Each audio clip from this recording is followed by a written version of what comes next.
Good morning student, good morning. Myself Kailash चोटिया।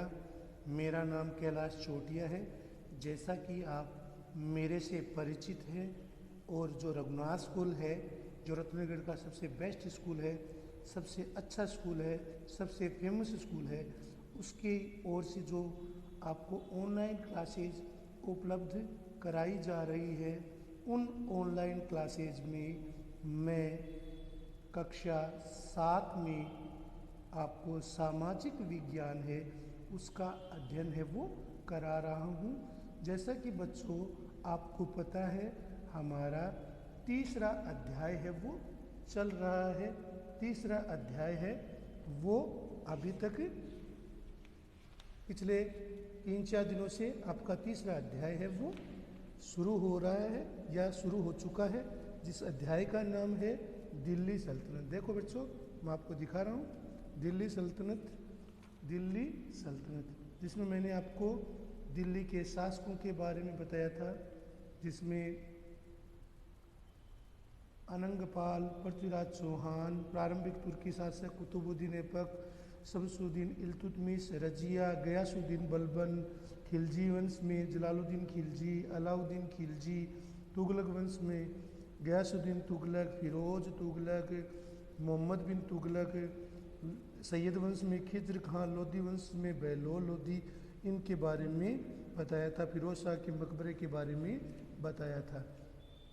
तो आज कल हमने पढ़ा था कि जैसा कि इल्तुतमिश के शासनकाल में, जैसा कि बच्चों आपको पता है, शासन की सुविधा की दृष्टि से प्रांतों को राज्यों या जिलों में बांटा जाता था। जो इकाइयाँ होती थी, स्थानीय इकाइयाँ होती थी, उस जो बड़ी इकाई होती थी, इस इलाके को इक्ता कहा जाता था और इसे संभालने वाले अधिकारी इक्तादार या मुक्ति कहे जाती थी। तो जैसा कि बच्चों पहले के सुल्तानों की तरह खिलजी और तुगलक शासकों ने भी सेना नायकों को भिन्न भिन्न आकार के इलाकों के सूबेदार के रूप में नियुक्त किया था। तो जैसा कि बच्चों आपको बता रहा हूँ, पहले वाले जो सुल्तान की तरह खिलजी और तुगलक शासकों ने भी सेना नायकों को भिन्न भिन्न इलाके के सूबेदार के रूप में नियुक्त किया था। जैसा कि इल्तुतमिश के शासनकाल में हुआ था, तो खिलजी शासकों ने, चाहे अलाउद्दीन खिलजी हो या मोहम्मद बिन तुगलक हो, फिरोज तुगलक हो, इन शासकों ने भी सेना नायकों को, जो सेना नायक होते थे, उनको अलग अलग इलाके सौंप दिए थे। यानी कि एक तरीके से सेना नायकों को कुछ जिले और जिले से बड़ी इकाई को उन्हें सौंप दिया जाता था, सूबेदार के रूप में नियुक्त कर दिया जाता था। और ये इलाके, जो सूबेदार को नियुक्त किए गए इलाके थे, ये इलाके इक्ता कहलाते थे। क्या कहलाते थे बच्चों? इक्ता। और इन्हें संभालने वाले अधिकारी इक्तादार या मुक्ति कहे जाते थे। इक्ता का जो प्रमुख होता था उसे इक्तादार या मुक्ति कहा जाता था। तो इक्ता को संभालने वाले अधिकारी इक्तादार या मुक्ति कहे जाते थे। मुक्ति का फर्ज था कि सैनिक अभियानों का नेतृत्व करना। जो इक्तादार का प्रमुख होता था, जिसे हम इक्तादार या मुक्ति कहते हैं, तो मुक्ति का क्या फर्ज था? सैनिक अभियानों का नेतृत्व करना, सैनिक अभियान करना और अपने इक्तों में कानून और व्यवस्था को बनाए रखना। और जो इक्ते थे उनमें कानून और व्यवस्था को बनाए रखना भी इक्तेदार का फर्ज था। तो मुक्ति का फर्ज क्या था? सैनिक अभियानों का नेतृत्व करना और अपनी इक्ते होते थे उनमें कानून व्यवस्था को बनाए रखना। तो इक्तेदार या मुक्ति का क्या फर्ज था? सैनिक अभियानों का नेतृत्व करना, सैनिक अभियान करना और अपने इक्तों में कानून और व्यवस्था को बनाए रखना। और जो अपने इक्ते होते थे बच्चों, उन इक्तों में कानून और व्यवस्था को बनाए रखना। अपनी सैनिक सेवाओं के बदले जो इक्तेदार होता था या मुक्ति होता था, उन्हें अपनी सैनिक सेवाओं के बदले मुक्ति अपने इलाके से राजस्व वसूल करते थे। जो इक्तेदार या मुक्ति होते थे, जो सैनिक अधिकारी के रूप में काम करते थे, इन्हें अपना खर्च चलाने के लिए, वेतन चलाने के लिए, अपना वेतन भत्ता लेने के लिए, अपने सैनिक सेवा, ये जो उन्होंने सैनिक सेवा की है उसके बदले वेतन के रूप में मुक्ति अपने इलाकों से राजस्व की वसूली किया करते थे। तो सैनिक सेवा के बदले वेतन के रूप में मुक्ति अपने इलाकों में राजस्व की वसूली है वो किया करते थे। तो सैनिक सेवाओं के बदले जो मुक्ति या इख्तियार होते थे वो राजस्व वसूल करते थे। उस राजस्व में मिली जो रकम होती थी उस रकम का प्रयोग अपने सैनिकों, अपने घुड़सवारों, अपने पैदल सैनिकों को वेतन के रूप में भी किया जाता था, उनको तनख्वाह दी जाती थी। मुक्ति लोगों पर काबू करने का सबसे प्रभावशाली तरीका क्या था बच्चों? कि उनका पद वंश परंपरा से नहीं होता था, उनका पद है वो वंश परंपरा से नहीं होता था बल्कि योग्यता से होता था। और समय समय पर इन इख्तियार और मुक्ति का स्थानांतरण कर दिया जाता था, जिससे कि और कोई भी इख्तियार थोड़े थोड़े समय के लिए ही मिले। तो कोई भी इख्तियार वो उनको थोड़े थोड़े समय के लिए भी मिले, इसके लिए उनका समय समय पर उनका स्थानांतरण कर दिया जाता था।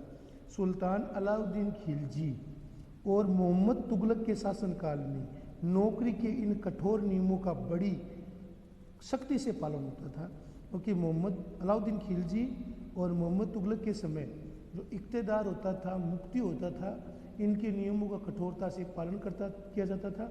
यदि कोई इख्तियार या मुक्ति या जिसे हम सूबेदार कहते हैं, यदि वो अपने कर्तव्य का सही ढंग से पालन नहीं करता था तो उसकी एकता को छीन लिया जाता था, उसकी एकता को छीन लिया जाता था। तो इनका कठोरता से पालन होता था। मुक्ति लोगों द्वारा एकत्रित किए गए राजस्व कर रकम का हिसाब लगाने के लिए मुक्ति ने कितना राजस्व निर्धारित किया गया था, कितना राजस्व उसने ग्रहण किया है, तो राजस्व का हिसाब रखने के लिए राज्य द्वारा लोक लेखा अधिकारी नियुक्त किए जाते थे। राज्य के द्वारा लोक लेखा अधिकारी है उनकी नियुक्ति की जाती थी। वह इस बात का ध्यान रखता था कि मुक्ति राज्य द्वारा निर्धारित कर ही वसूल करे। वो जो लेखा अधिकारी होता था वो इस बात का ध्यान रखता था कि जो इख्तियार है या मुक्ति है वो राज्य द्वारा निर्धारित है, वो राजस्व वो ही वसूल करे, उससे ज़्यादा राजस्व वसूल न करे या उससे राजस्व ज़्यादा ग्रहण न करे। और तय संख्या के अनुसार जितनी संख्या निर्धारित की गई इख्तियार के लिए वो उतनी ही संख्या में घुड़सवार और पैदल सैनिक है वो रखी। आज का टॉपिक है बच्चों, जब दिल्ली के सुल्तान शहरों से दूर आंतरिक इलाकों को भी अपने अधिकार में ले आए तो उन्होंने भूमि के स्वामी, सामंतों और अमीर जमींदारों को भी अपनी सत्ता के आगे झुकाने के लिए बाध्य कर दिया था। जो आंतरिक इलाके थे उनमें जब उनका शासन शुरू हुआ तो उन्होंने भूमि के जो स्वामी होते थे या अमीर होते थे या जागीरदार होते थे उनको अपनी सत्ता के आगे झुकने के लिए बाध्य कर दिया। अलाउद्दीन खिलजी के शासनकाल में भू राजस्व के निर्धारण और वसूली के कार्य को राज्य ने अपने नियंत्रण में ले लिया। अलाउद्दीन खिलजी ने कठोर राजस्व प्रणाली को लागू किया था, जिसके तहत राजस्व वसूल करने और केंद्रीय कोष में जमा कराने का कार्य है वो केंद्रीय अधिकारी है वो करते थे। स्थानीय सामंतों से कर लगाने का अधिकार छीन लिया गया था। स्थानीय सामंत अधिकारी जमींदार थे या इख्तियार थे वो न तो कर लगा सकते थे बल्कि स्वयं उन्हें भी कर चुकाने के लिए बाध्य किया गया था। सुल्तान के प्रशासकों ने जमीन की पैमाइश कराई। जो अलाउद्दीन खिलजी के समय हुआ था बच्चों, तो सुल्तान के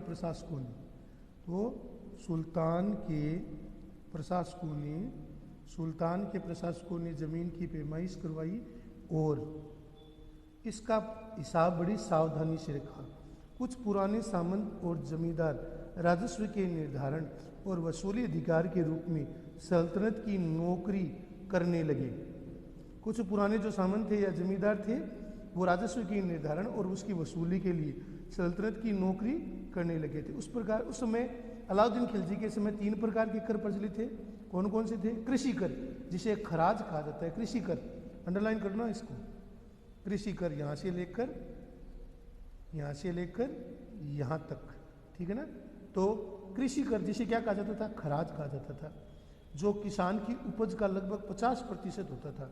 यानी खराज के रूप में किसानों को अपनी उपज का 50% है वो केंद्रीय कोष में जमा कराना होता था। जमींदार या सामंत थे वो अधिकारी के रूप में इनसे, केंद्र के अधिकारी के रूप में इनसे वसूल करते थे, और खराज के रूप में उनकी कुल भूमि की उपज का 50% भाग है वो राजस्व के रूप में वसूला जाता था। दूसरा मवेशियों पर भी कर था, तीसरा घरों पर भी कर था। तो पहला कर था वो 50% वसूल किया जाता था, दूसरा मवेशियों पर भी कर था, तीसरा घरों पर भी कर था। तो यही याद रखना होगा कि पेज नंबर हमारा 39 चल रहा है। यह याद रखना जरूरी है कि इस उपमहाद्वीप में काफ़ी बड़ा हिस्सा है वो दिल्ली के सुल्तानों के अधिकार क्षेत्र से बाहर था, जिसे हम भारतीय उपमहाद्वीप कहते हैं। उसका अधिकांश हिस्सा दिल्ली के सुल्तानों के नियंत्रण से बाहर था। दिल्ली से बंगाल जैसे सुदूर प्रांतों पर नियंत्रण रखना आपको पता मुश्किल था, क्योंकि दिल्ली था वो उत्तर भारत में था, जबकि जो बंगाल था वो हम सुदूर पूर्व में पड़ता है, उस पर नियंत्रण रखना बहुत ही मुश्किल था। और दक्षिण भारत की विजय के तुरंत बाद ही वह पूरा क्षेत्र स्वतंत्र हो गया था। आपको पता है कि दक्षिण भारत की विजय के बाद बंगाल जैसे जो क्षेत्र थे वो स्वतंत्र हो गए थे। बंगाल जैसे क्षेत्र है वो दिल्ली के नियंत्रण से मुक्त हो गए थे। यहाँ तक कि गंगा, देखिए ना बच्चों, गंगा मैदान इलाकों के, जो गंगा के मैदानी इलाके थे उनमें घने जंगल पाए जाते थे, जिनमें पैठने में सुल्तान की सेनाएं अक्षम थी, क्योंकि जो घने जंगल थे उनको बेधने में सुल्तान की सेनाएं अक्षम थी। स्थानीय सरदारों ने इस क्षेत्रों पर अपना शासन जमा लिया था। स्थानीय सरदार थे, जमींदार थे, सामंत थे, उन्होंने अपने आप को दिल्ली के नियंत्रण से स्वतंत्र कर लिया और अपना अपना शासन जमा लिया था। अलाउद्दीन और मोहम्मद बिन तुगलक ने इन इलाकों पर जोर जबरदस्ती से अधिकार तो कर लिया था, पर यह अधिकार है वो थोड़े समय के लिए रहा था बच्चों। तो अलाउद्दीन खिलजी और मोहम्मद बिन तुगलक ने इन इलाकों पर जोर जबरदस्ती से शासन तो कर लिया था, अधिकार तो कर लिया था, लेकिन इनका यह अधिकार है वो थोड़े समय के लिए का रहा। सरदार और उनकी किलेबंदी। अफ्रीकी देश मोरक्को से 14वीं शताब्दी में आए जो यात्री था इब्न बतूता, वो इब्न बतूता के बारे में बताया गया है। अफ्रीका में आया वो मोरक्को का जो यात्री था इब्न बतूता, उसके बारे में यात्रा वीरों ने, इसको हमें अंडरलाइन करना है। चट्टानी उबड़ खाबड़ पहाड़ी इलाके में किले बनाकर रहते थे। कभी कभी बांस के झुरमुट में, भारत में बांस पोला नहीं होता था, यह बहुत बड़ा होता था। इसके अलग अलग हिस्से आपस में इस तरह से गुंदे होते थे कि उन पर आग का भी असर नहीं होता था। ये कुल मिलाकर बहुत ही मजबूत होते थे। बांस का पौधा था वो मजबूत होता था। सरदार इन जंगलों में, बांस के जंगलों में रहते थे। इनके लिए किले की प्राचीर का काम ये बांस के पौधे करते थे। इस दीवार के घेरे में उनके मवेशी और फसल रहते थे। इस दीवार के जो चारों तरफ बांस लगी रहती थी, इन बांस के घेरे में ही उनके फसल और मवेशी रहते थे। अंदर भी पानी उपलब्ध होता था, अर्थात यहाँ पर बारिश का पानी है वो एकत्रित किया जाता था, इसलिए उन्हें प्रबल बलशाली सेनाओं के बिना हराया नहीं जा सकता था। जब तक कि मोहम्मद बिन तुगलक या अलाउद्दीन खिलजी जैसे शत्रु नहीं मिलते थे, इन्हें जल्दी से हराया नहीं जा सकता था। ये सरदार है वो बांस के जंगलों में रहते थे। बांस के जंगलों के चारों ओर घेरे होते थे, जिनमें इनकी फसल और मवेशी रहते थे, इनके घर होते थे। बांस के जंगलों से इनकी सीमाएं सुरक्षित रहती थी। जब तक कि कोई शक्तिशाली दुश्मन नहीं आ जाता था, इन्हें हराया नहीं जा सकता था। ये सेनाएं जंगल में घुसकर खास तौर से तैयार किए गए औजारों से बांस को काट डालती थी। ये सेनाएं जंगल में क्या घुसकर क्या करती थी, ये बांस के पौधे होती थी, खास तौर पर तैयार किए औजारों से बांसों को काट डालती थी। सरदारों की रक्षा व्यवस्था का यह वर्णन है, इसको आप अंडरलाइन करना बच्चों। सरदार और उनकी किलेबंदी, सरदार और उनकी किलेबंदी के बारे में मैंने आपको बताया, जैसा कि अफ्रीकी यात्री इब्न बतूता ने अपने वर्णन में कहा है। तो मैंने आपको इसके बारे में बताया। चट्टानी उबड़ खाबड़ी इलाकों में किले बनाकर रहते थे। कभी कभी बांस के झुरमुट में, भारत में बांस वो कठोर होता था, जिसके अंदर एक किले के प्राचीर का काम करते थे। इनके मवेशी और फसल रहते थे। अंदर पानी उपलब्ध होता था जिसका प्रयोग है वर्षा के जल के रूप में होता था, इसलिए इनकी बलसनी सेना के बिना हराया नहीं जा सकता था। ये सेनाएं जंगल में खास तौर पर तैयार किए औजारों से बांस को काट डालती थी।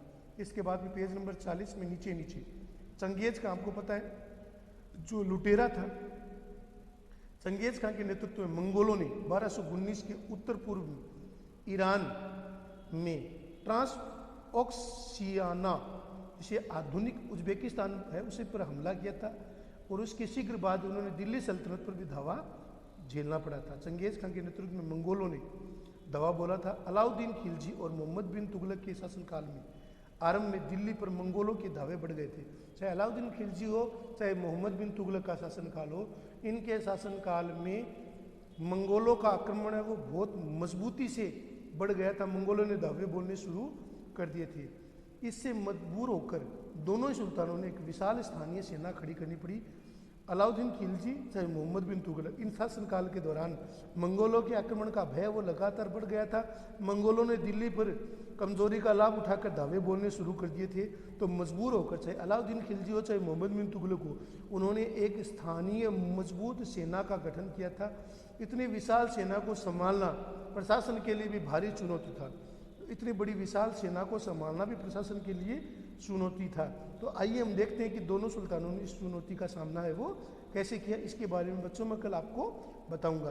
तो हम देखते हैं कि मंगोलों के आक्रमण, चंगेज खान के नेतृत्व में मंगोलों ने आक्रमण शुरू कर दिए थे। ये आक्रमण है वो अलाउद्दीन खिलजी और मोहम्मद बिन तुगलक के शासनकाल में दिल्ली पर बढ़ गए थे। तो मजबूर होकर दोनों ही सुल्तानों ने, चाहे अलाउद्दीन खिलजी हो चाहे मोहम्मद बिन तुगलक हो, उन्होंने विशाल सेना रखनी पड़ी। इतनी विशाल सेना को संभालना भी अपने आप में बहुत बड़ी चुनौती थी। तो इसके बारे में आज हमने पढ़ा है। सरदार और उनकी किलेबंदी, इसको मैंने अंडरलाइन करा दी है। इसके अतिरिक्त बच्चों पेज नंबर 39 पर, पेज नंबर 39 पर है वो मैंने आपको खेती के बारे में बताया था कि खेती में कितने प्रकार के कर थे। सुल्तानों ने जमीन की पैमाइश कराई और बड़ी सावधानी से हिसाब रखा। खेती योग्य जमीन तो इस पर 3 प्रकार के कर थे। कृषि कर जिसमें खराज कहते हैं, जो कहा जाता है कि किसानों की उपज का लगभग 50% होता था। इसके अलावा खेती के कर, कृषि कर के अलावा मवेशी कर और घरों पर भी कर लिया जाता था। तो इस प्रकार हमने देखा है कि सुल्तान ने प्रशासकों की जमीन की पैमाइश करवाई थी और बड़ी सावधानी से इसे रखा था।